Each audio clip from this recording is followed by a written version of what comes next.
Assalamualaikum, I'm Alina. Here are today's news updates. Report پیش کرتے ہیں میاں شہباز IPA نیوز کے چیئرمین سیالکوٹ سے۔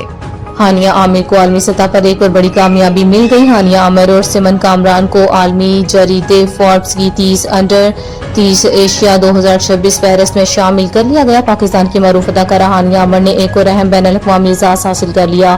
انہیں عالمی جریدے فوربس کی 30 انڈر 30 ایشیا 2026 فہرست میں شامل کر لیا۔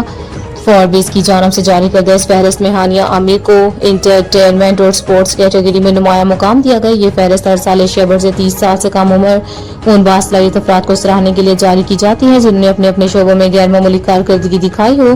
اس سال کی فہرست میں پاکستان کی فلم ساز سمن کامران کا نام بھی شامل کیا گیا جنہوں نے سماجی اور ماحولیاتی موضوعات پر اپنی تخلیقی کام کے باعث شناخت حاصل کی۔